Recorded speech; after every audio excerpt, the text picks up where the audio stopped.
Hi everyone, welcome to part two of the lecture two. And in the previous part, we talked about the conditional probability, and probably you understand what the concept of the conditional probability. And actually, I want you not to memorize the formulation, but understand the logic behind the conditional probability.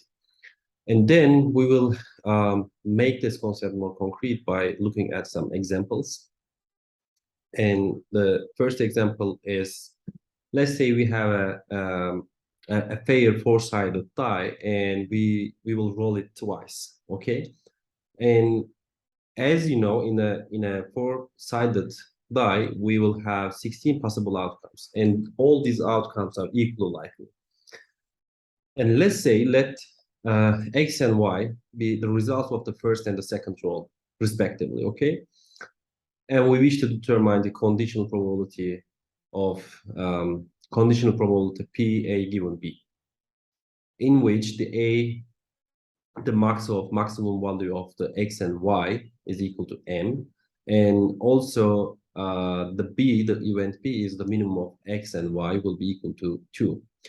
So let me solve this question in details, and that's and so that you will understand how we are approaching to conditional probability. Okay, so what we are given, the first one is we have four-sided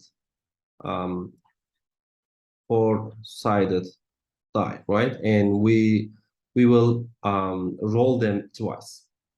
So a four-sided die can take four different values. Let's say the 1, 2, 3, and 4. And let's say this is the first roll and this is the second roll.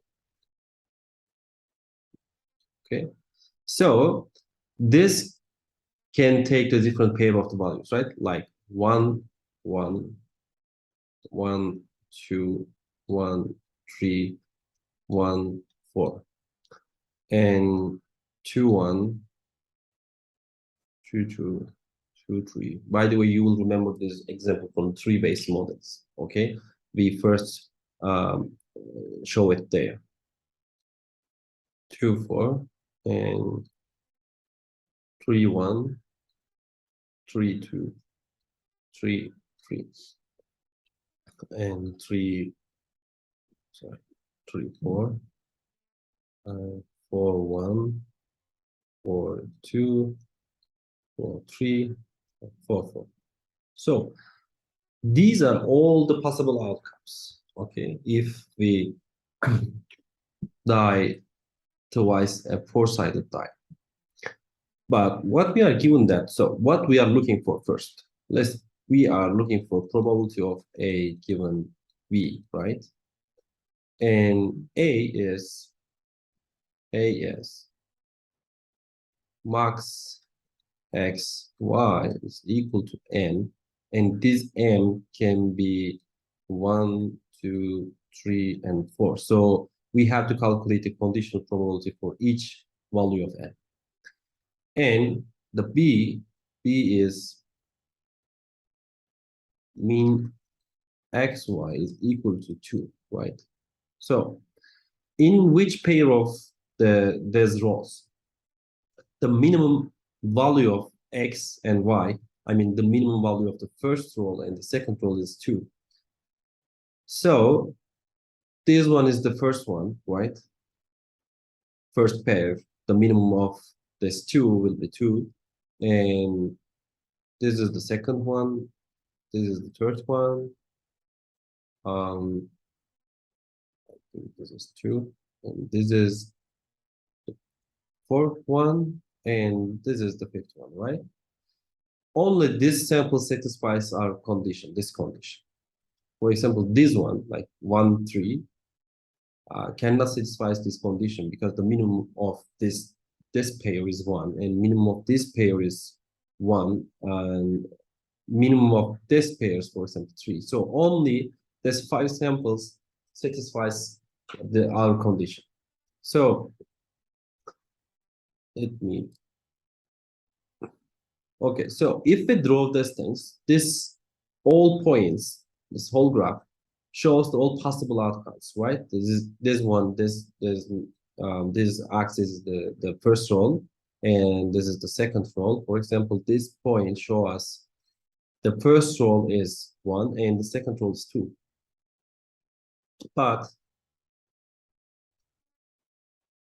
because we are asked for the probability of A given B, and B is the mean X, Y is 2, we will only look for this part, okay?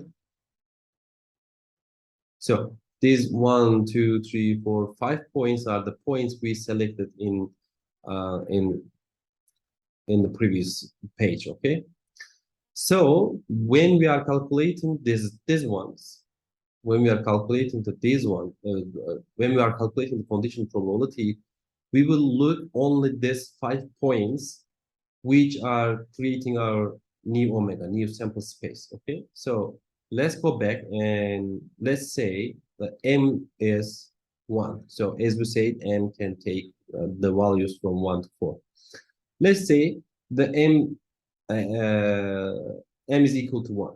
Okay, in this case, so let me write our new sample space is 2, 2, 2, 3, and 2, 4, 3, 2, and 4, 2. Okay, and let's say M is 1. In this case, the probability of A given to B is 0, right? Right?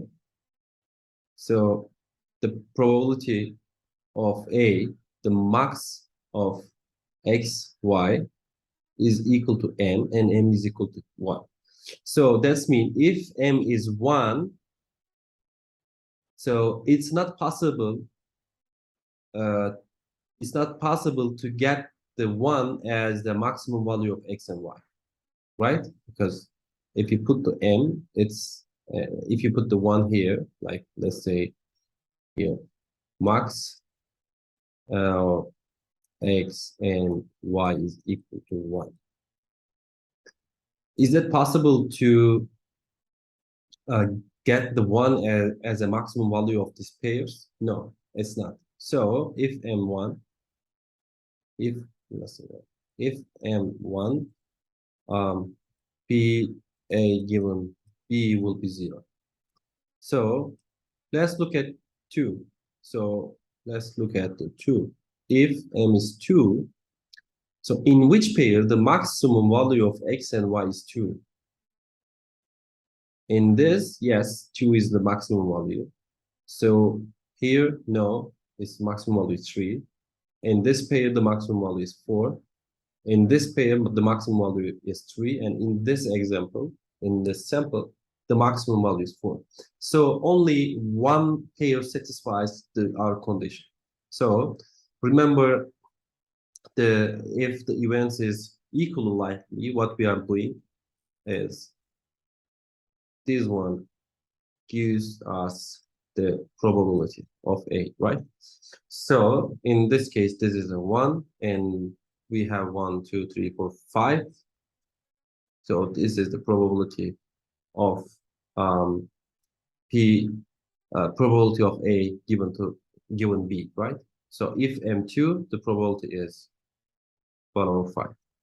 If M is 3, okay.